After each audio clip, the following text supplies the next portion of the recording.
High students welcome to my YouTube channel M Das maths tuition. আজকের class 10 life সায়েন্সের second ইউনিটে suggestion দিচ্ছি বন্ধুরা। তো যে সেকেন্ড ইউনিটে চ্যাপ্টারে আছে যেগুলো থাকবে, জনন থাকবে, বংশগতি এবং কয়েকটি সাধারণ জিনগত রোগ থাকবে এবং অভিব্যক্তি ও অভিযোজন থাকবে। জনন, বংশগতি ও কয়েকটি সাধারণ জিনগত রোগ, অভিব্যক্তি ও অভিযোজন, এই তিনটি চ্যাপ্টার সেকেন্ড ইউনিটে থাকবে লাইফ সায়েন্স ক্লাস 10-এ। তো দিচ্ছি প্রথমত জনন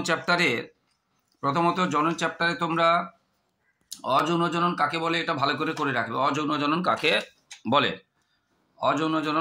বলে জনন চ্যাপ্টারে। এবং এখান থেকে শর্ট প্রশ্ন আসে, বিভিন্ন রকম অযৌন জননের যে উদাহরণ থেকে শর্ট প্রশ্ন আসে। হয়তো বলবে যে খণ্ডীভবন করে কে করকোদ্গম করে কোন উদ্ভিদ বা কোন প্রাণী, এটা খুব করে আসে করকোদ্গম দ্বারা।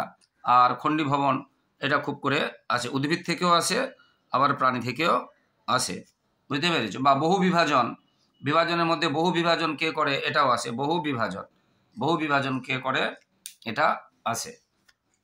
এরপরে মাইক্রো প্রোপাগেশনটা তোমরা অবশ্যই করবে, বা অনুবিস্তার। মাইক্রো প্রোপাগেশন বা অনুবিস্তার বা মাইক্রো যে প্রোপাগেশন তার সুবিধাটাও করবে। মাইক্রো প্রোপাগেশন বা অনুবিস্তারের গুরুত্ব বা সুবিধা এটা করবে, গুরুত্ব বা সুবিধা।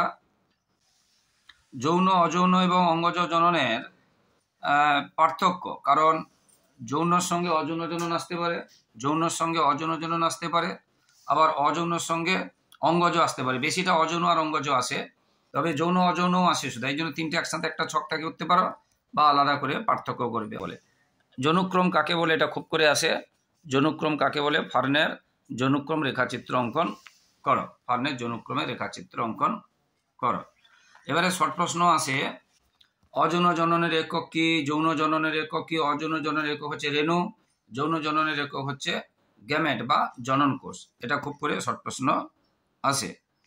এবার ইতর পরাগযোগ কাকে বলে, স্বপরাগযোগ কাকে বলে এবং তাদের পার্থক্য, উদাহরণ। বুঝতে পেরেছো? বিশেষ করে ইতর পরাগযোগ, স্বপরাগযোগ কাকে বলে, তাদের পার্থক্য এবং উদাহরণ। কাকে বলে আর উদাহরণ করলেই সেটা পার্থক্য হয়ে যাবে। এবারে বিভিন্ন রকম যে বাহকগুলো আছে, যে বায়ু পরাগী ফুলগুলো কি কি, জল পরাগী ফুলগুলো কি কি, পতঙ্গ পরাগী ফুলগুলো কি কি, পক্ষী পরাগী ফুলগুলো কি কি, এটা আসে। আর বেশি আসে, একদম আসে নিষেকের পরে ডিম্বক কিসে পরিণত হয়, এটা খুব আসে, বীজে।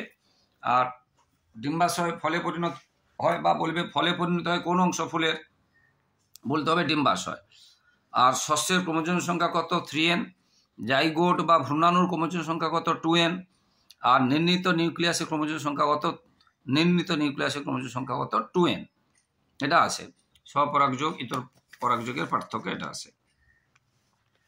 এরপরে এটা আছে যে কোনো উদ্ভিদের মূলে বা কাণ্ডে বা পাতায় ক্রোমোজোম সংখ্যা দেওয়া থাকবে, সে 18 থাকতে পারে, 20 থাকতে পারে, 16 থাকতে পারে। তাহলে অন্যান্য অংশগুলোতে কত, যেমন ফুলে কত, ফলে কত, বীজে কত, জননকোষে কত, শস্যে কত, নির্ণীত নিউক্লিয়াসে কত, এরকম একটা প্রশ্ন আসে।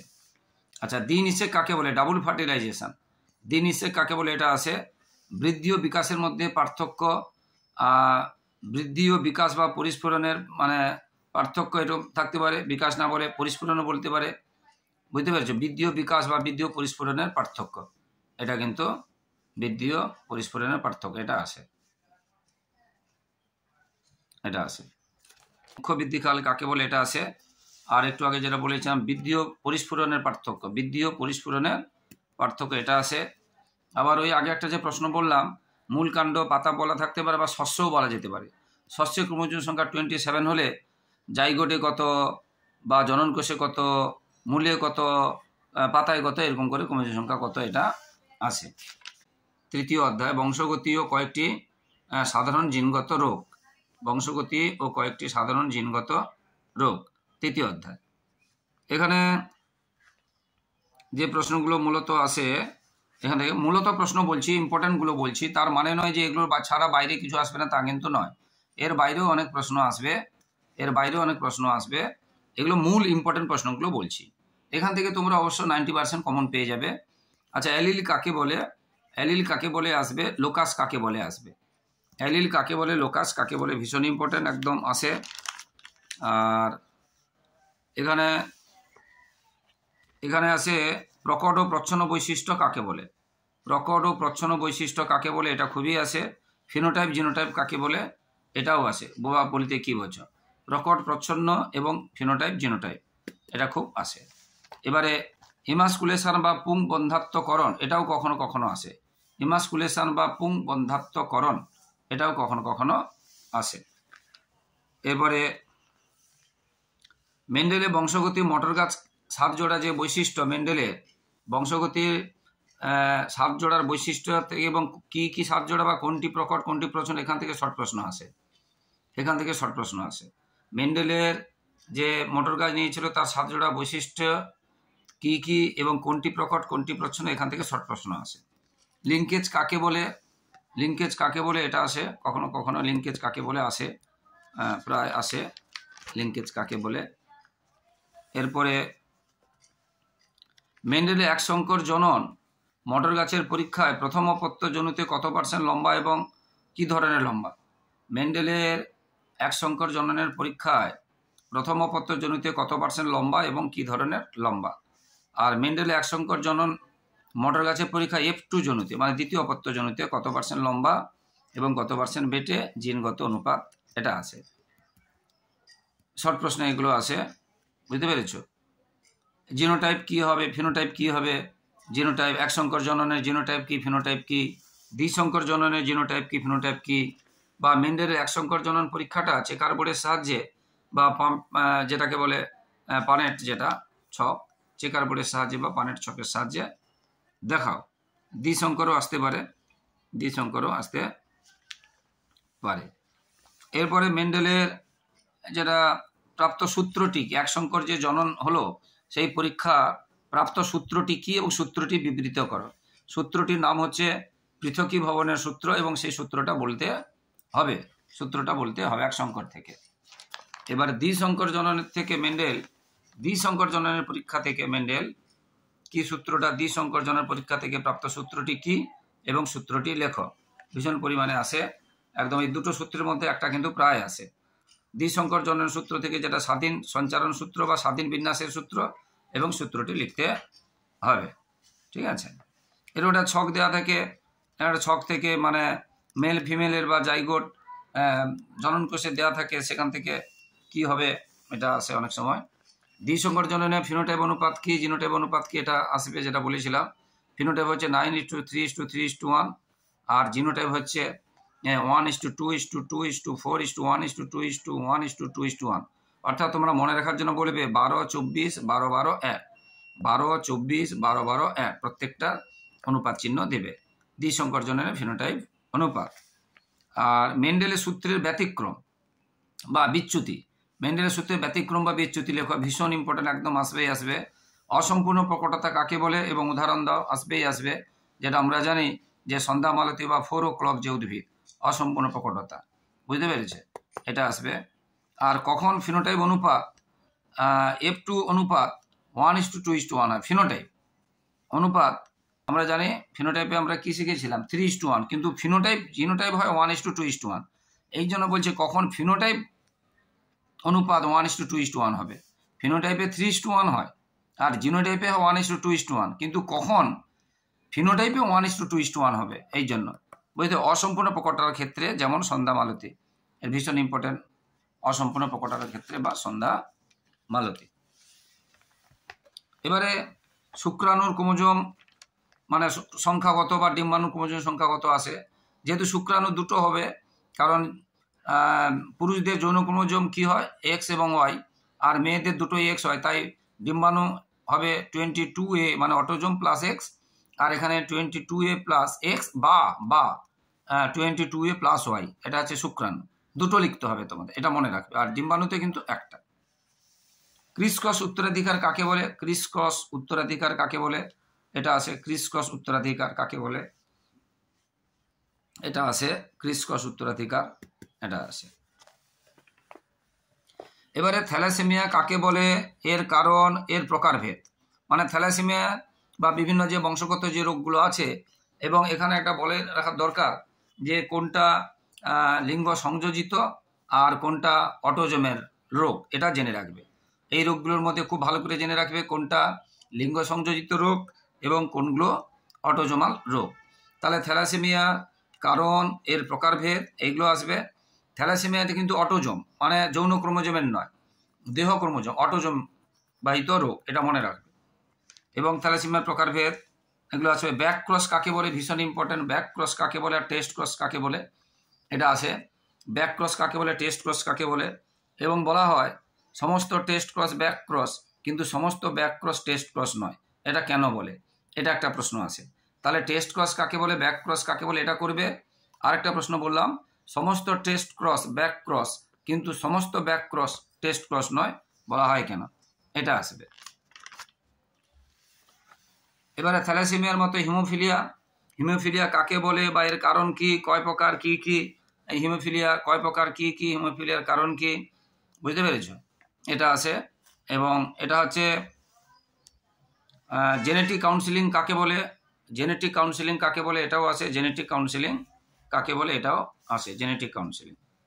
এবারে এইগুলো থেকে একটা মানে অঙ্কের মতো প্রশ্ন আছে যে স্বাভাবিক পুরুষ স্বাভাবিক মহিলা এটা, তাহলে কি ধরনের কি হবে, বুঝতে পেরেছ, যেটা হয়তো থ্যালাসেমিয়ার ক্ষেত্রে হতে পারে বা অন্য রোগের হিমোফিলিয়ার ক্ষেত্রে হতে পারে। এইরকম কি কন্যা সন্তান এত স্বাভাবিক মাতা এবং বর্ণান্ধ কি হবে, তাদের থেকে এটা ছক, এই অনেকগুলো যে ছক আছে এটা তোমরা বইতে আছে তোমাদের, এগুলো অবশ্যই করে রাখবে। এখান থেকে কিন্তু একটা আসবেই আসবে। এরপরে কিছু শর্ট প্রশ্ন, বর্ণান্ধ পিতার যে জিনোটাইপ কি হবে, বা বিভিন্ন রকম এখান থেকে শর্ট প্রশ্ন আসে। বর্ণান্ধ পিতার জিনোটাইপ কি হবে, এক্স সি ওয়াই এরকম, এবং সিটা কি, কোনটা কি, এক্স সিটা কি ওয়াইটা কি, তোমরা কিন্তু মেনশন করে দিবে। এক সংকর জননে অসম্পূর্ণ প্রকটতার ফিনোটাইপ অনুপাত, একটু আগে বলেছিলাম অসম্পূর্ণ প্রকটতা, ফিনোটাইপ অসম্পূর্ণ বলেছে, ওই জন্য 1:2:1। মেন্ডেল এক সংকর জন্য F2 জনিতে কত মানে শতাংশ মটর গাছ বেঁটে হয়, এটা কি বলেছে, মেন্ডেলের এক সংকর জননে F2 জনুতে কত শতাংশ মটর গাছ বেঁটে হয়, 25%। দুটি লম্ব সংকর মটর গাছের মধ্যে সংকরায়ন করা হলে F2 জনিতে সংকর লম্বা মটর গাছ পাওয়া যাবে কত পার্সেন্ট, 100%। দুটোই যদি সংকর লম্বা হয় F2 জনিতে সংকরায়ন করালে 100% সংকর পাওয়া যাবে, বুঝতে পারলে, এইরকম।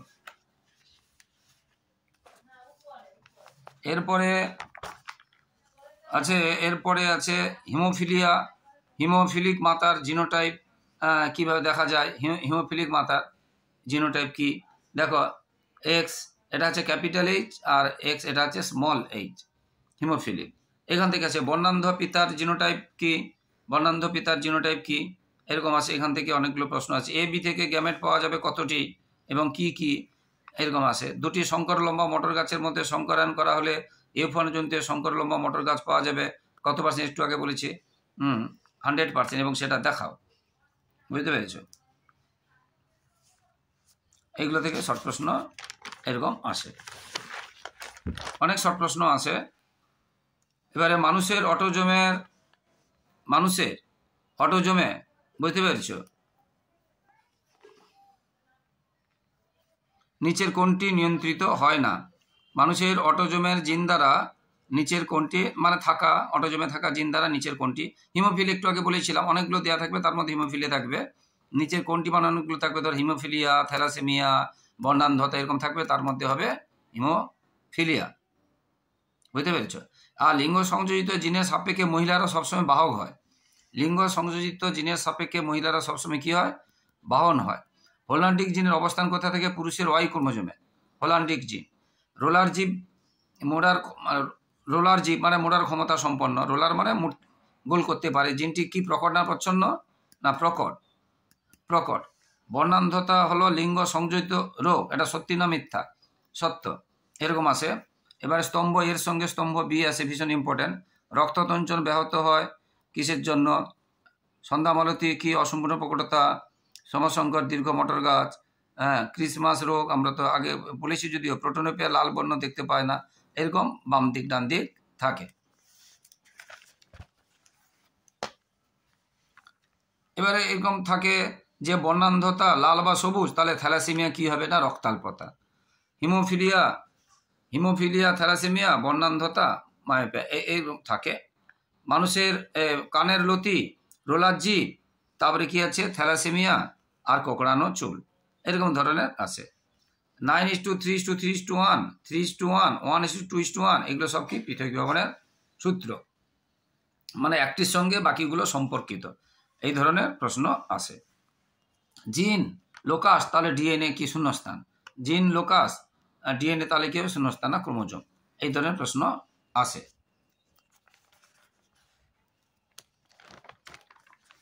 এরপরে আমরা অভিব্যক্তি এবং অভিযোজন চ্যাপ্টার করাবো। অভিব্যক্তি এবং অভিযোজন।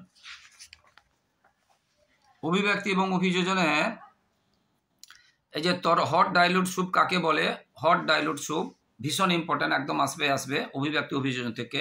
হট ডাইলুট স্যুপ এটা একদম আসবে। কোসারভেট কাকে বলে, কে নামকরণ করেন? কোসারভেট কে কাকে বলে আর কে নামকরণ করেন? বিজ্ঞানী ওপারিন নামকরণ করেন। কোসারভেট কাকে বলে আর কে নামকরণ করেন? বিজ্ঞানী ওপারিন নামকরণ। Origin of life in earth কার লেখা? বা মাইক্রোস্ফিয়ার কাকে বলে, কে নামকরণ করেন? ভীষণ আসবে ফক্স। মাইক্রোস্ফিয়ার কাকে বলে, কে নামকরণ করেন? ফক্স। এটা ভীষণ পরিমাণ। কোসারভেট আর মাইক্রোস্ফিয়ার আর তরল যেটা হট ডাইলুট স্যুপ, এখান থেকে একটা কিন্তু আসে। এবারে বিজ্ঞানী মিলার ও উরের পরীক্ষায়, বিজ্ঞানী মিলার ও উরের পরীক্ষায় এখানে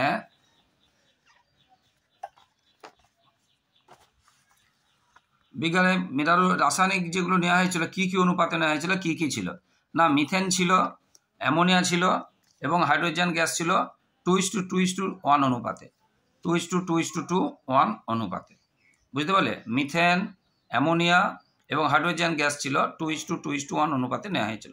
ব্যবহার অব্যবহার, অর্জিত যে গুণের বংশানুসরণ, এগুলো হচ্ছে কার মতবাদ? বুঝতে পারলে? কার মতবাদ। এবারে ব্যবহার অব্যবহার সূত্রের ব্যতিক্রম, মানে সপক্ষে এবং বিপক্ষে যুক্তি দেখাও, এটা আছে। ল্যামার্কের মতবাদের সপক্ষে এবং বিপক্ষে উদাহরণ দাও, যেটা আমরা বিভিন্ন রকম যে ড্রসোফিলা মাছি বা ইন্দুরের লেজ কাটা, এইসব ব্যাপারে যে পরীক্ষাগুলো আছে এগুলো করবে। অর্জিত বৈশিষ্ট্যের উত্তরাধিকার বা বংশানুসরণ বলিতে কি বোঝো? অর্জিত বৈশিষ্ট্যের উত্তরাধিকার সূত্র বা বংশানুসূত্র সূত্র বলিতে কি বোঝো? এটা আসে।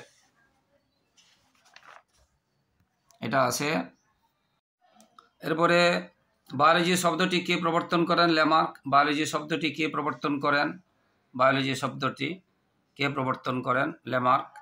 উভয়চর উদ্ভিদের উদাহরণ দাও। মস, ভীষণ ইম্পর্টেন্ট। উভয়চর উদ্ভিদের উদাহরণ দাও, মস, এটা ভীষণ ইম্পর্টেন্ট। ডারউইনের লেখা বইয়ের নাম on the origin of species by means of natural selection, এটা ভীষণ পরিমাণে আছে ডারউইন লেখা। জিরাফের গলা ও অগ্রপদ লম্বা হওয়ার ক্ষেত্রে ডারউইনের মতবাদ লেখো, অনেক সময় আসে। এরপরে জীবন্ত জীবাশ্ম কাকে বলে, খুব করে আসে। জীবন্ত জীবাশ্ম কাকে বলে? জীবন্ত জীবাশ্ম কাকে বলে? ভীষণ পরিমাণে আসে জীবন্ত জীবাশ্ম কাকে বলে। এবং জীবাশ্মের গুরুত্ব বিবর্তনে বা অভিব্যক্তিতে জীবাশ্মের গুরুত্ব, এটাও আছে। জীবাশ্মের গুরুত্ব বিবর্তনে জীবাশ্মের গুরুত্ব বা অভিব্যক্তিতে জীবাশ্মের গুরুত্ব, এটাও আসে ভীষণ পরিমাণে। এরপরে একদম মানে আসেই প্রায় আসে এটা, যে সমবৃত্তীয় অঙ্গ কাকে বলে, উদাহরণ দাও। সমবৃত্তীয় অঙ্গ এবং সমসংস্থ অঙ্গ দুটো। সমবৃত্তীয় অঙ্গ কাকে বলে উদাহরণ, সেটা উদ্ভিদ এবং প্রাণী থেকে উদাহরণ করে যাবে। আর সমসংস্থ অঙ্গ কাকে বলে, তার উদাহরণ উদ্ভিদ এবং প্রাণী থেকে করে যাবে। সমবৃত্তীয় অঙ্গ এবং সমসংস্থ অঙ্গ, বুঝতে পেরেছ? হোমোলোগাস অর্গান যেগুলো আছে ওগুলো পড়ে যাবে। আর নিষ্ক্রিয় অঙ্গ কখনো কখনো আসে। নিষ্ক্রিয় অঙ্গ কাকে বলে? Vestigial organ. নিষ্ক্রিয় অঙ্গ কখনো কখনো আসে, কাকে বলে? নিষ্ক্রিয় অঙ্গ, এটাও কখনো কখনো আসে। কিন্তু জীবন্ত জীবাশ্মটা খুব পরিমাণে আসে। জীবন্ত জীবাশ্মটা প্রচুর পরিমাণে আসে। জীবন্ত জীবাশ্ম কাকে বলে, উদাহরণ বুঝেছ? পেরিপেটাস আর প্লাটিপাস, হংসচঞ্চু। প্লাটিপাস মানে হংসচঞ্চু, প্লাটিপাস আর পেরিপেটাস, এটা জীবন্ত জীবাশ্মের উদাহরণ, খুব করে আসে। এবারে অভিব্যক্তির সপক্ষে অঙ্গ সংস্থানগত প্রমাণ বা হৃৎপিণ্ডের গঠন প্রমাণ, এটা বড় প্রশ্ন হলে আসে অভিব্যক্তি, যে মাছের হৃৎপিণ্ড, তারপরে উভয়চর, তারপরে পক্ষী বা স্তন্যপায়ী, এই যে পরে স্তন্যপায়ী এগুলো আসে, বুঝতে পেরেছ? মাছ, তারপরে উভয়চর, তারপরে কি হচ্ছে এগুলো যে ব্যাপারগুলো আছে, পক্ষী এবং স্তন্যপায়ী, এগুলো। ভেনাস হৃৎপিণ্ড কাকে বলে আগেও বলেছিলাম। বায়োজেনেটিক সূত্রটি কার এবং সূত্রটি লেখো, ভীষণ ইম্পর্টেন্ট, একদম আসবেই আসবে বলা যেতে পারে। বায়োজেনেটিক সূত্রটি কার এবং সূত্রটি লেখো, এটা একদম আসবেই আসবে, বুঝতে পারছে? এটা হচ্ছে আর্নেস্ট হ্যাকেল বা আর্নেস্ট হেকেলও বলে, আর্নেস্ট হ্যাকেল। সূত্রটি কি? ব্যক্তিজনী জীবজনীকে পুনরাবৃত্ত করে, ব্যক্তিজনী জীবজনীকে পুনরাবৃত্ত করে, বুঝতে পারলো? হেকেল, আর্নেস্ট হেকেল বা আর্নেস্ট হ্যাকেল, বায়োজেনেটিক সূত্র। লাংফিশ কোন কোন দুটি বৈশিষ্ট্য দেখা যায়? মাছ এবং উভয়চরের মধ্যে, মাছ এবং উভয়চরের মধ্যে এরকম বৈশিষ্ট্য দেখা যায়। আচ্ছা, মিউটেশন কাকে বলে? প্রবক্তাকে। এবং আছে প্লাটিপাসে কি কি বৈশিষ্ট্য দেখা যায়? রাইনিয়া কি কি বৈশিষ্ট্য দেখা যায়? মিউটেশন কাকে বলে? প্রবক্তাকে। মিউটেশন কাকে বলে? এই প্রবক্তাকে। আর এটা খুব ইম্পর্টেন্ট প্রশ্ন, অভিব্যক্তি এবং অভিযোজনের সম্পর্ক। অভিব্যক্তি এবং অভিযোজনের সম্পর্ক মানে অভিযোজন হচ্ছে অভিব্যক্তির পথকে প্রশস্ত করে, অভিব্যক্তি এবং অভিযোজনের সম্পর্ক, এটা ভীষণ ইম্পর্টেন্ট আছে, এটা করবে। এরপরে পর্ণকাণ্ড কাকে বলে? এটা করবে। পর্ণকাণ্ড কাকে বলে? পর্ণকাণ্ড, পর্ণকাণ্ড কাকে বলে? রুই মাছের অভিযোজন সংক্ষেপে লেখো, বা রুই মাছের অভিযোজনে পটকা এবং মায়োটন পেশির ভূমিকা, এরকম প্রশ্ন ঘুরিয়ে আসতে পারে।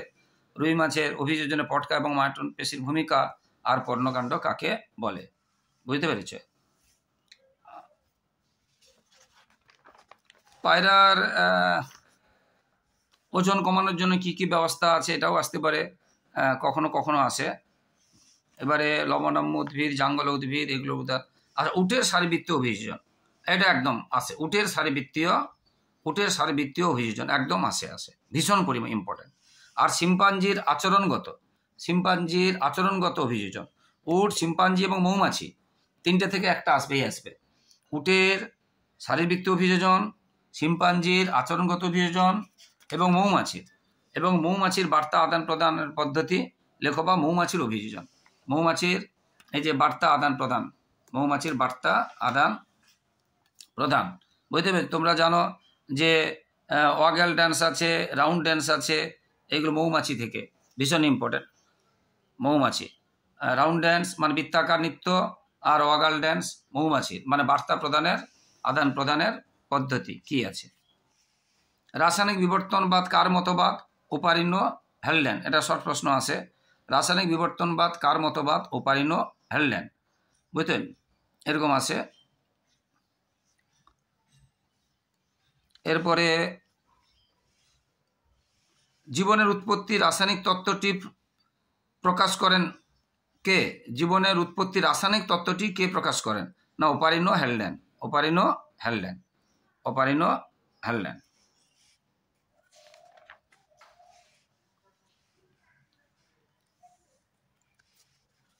এবারে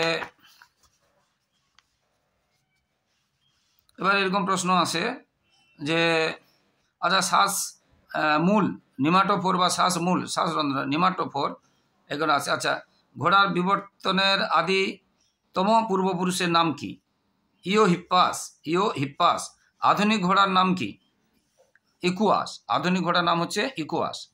আধুনিক ঘোড়ার খুর হলো তাদের পূর্বপুরুষের ড্যাশ আঙ্গুলের রূপান্তর, ভীষণ আছে, তৃতীয় আঙ্গুলের রূপান্তর। উটের রক্তে আরবিসি এর আকৃতি ড্যাশ, ডিম্বাকার। উটের রক্তে আরবিসি এর আকৃতি ড্যাশ, ডিম্বাকার, বুঝতে? মিশ্র হৃৎপিণ্ড দেখা যায় ড্যাশ শ্রেণীর প্রাণীদের, মিশ্র হৃৎপিণ্ড উভয়চর শ্রেণীর প্রাণীদের, এরকম প্রশ্ন আছে। ভেনাস হৃৎপিণ্ড বললাম, ভেনাস হৃৎপিণ্ড কার বললাম? মাছের। তো যারা আমার ইউটিউব চ্যানেলটি দেখছো সকলকে আন্তরিক শুভেচ্ছা, অভিনন্দন, ধন্যবাদ। আর যারা আমার চ্যানেলে নতুন, প্রিয় ছাত্রছাত্রী, তোমরা আমার চ্যানেলটিকে সাবস্ক্রাইব করে একটু পাশে থাকো, একটু সাপোর্ট করো, একটু হেল্প করো বন্ধুরা। আর অবশ্যই পাশে থাকা বেল আইকনটা প্রেস করে অল নোটিফিকেশন অন করে দাও, যাতে সমস্ত ভিডিও তোমাদের কাছে প্রথমে পৌঁছে যায়। আমার চ্যানেলে 5 থেকে 10 পর্যন্ত গণিত এবং অন্যান্য বিষয়ে সাজেশান দেওয়া হয়, এবং চ্যাপ্টার ওয়াইজ প্রশ্ন উত্তর আলোচনা করা হয়, এবং প্রতিটি ইউনিটের প্রথম, দ্বিতীয় এবং যে তৃতীয় ইউনিট বা বার্ষিক পরীক্ষার সাজেশান এবং নমুনা প্রশ্ন উত্তর করে দেওয়া হয় এবং মাধ্যমিক সমস্ত টেস্ট পেপারের পেজগুলো, বিশেষ করে অঙ্কের পেজগুলো উত্তর করে দেওয়া হয় এবং মাধ্যমিকের সাজেশান দেওয়া হয়। তাই তোমরা আমার চ্যানেলটিকে তোমাদের ভাই বোন, দাদা, বন্ধুদের কাছে, দিদিদের কাছে, আত্মীয়দের কাছে শেয়ার করো, তাদের উপকার আসবে, তারা তোমাদেরকে ভালোবাসা দেবে, তোমাদেরকে আশীর্বাদ করবে। আর বন্ধুরা, আমার চ্যানেলটি সাবস্ক্রাইব করে লাইক, কমেন্ট, শেয়ার করে একটু পাশে থাকো, হেল্প করো। তোমরা সাপোর্ট করলে আমরা মোটিভেটেড হই, উৎসাহিত হই, তোমাদের জন্য এইভাবে লাগাতার ভিডিও দিতে থাকবো।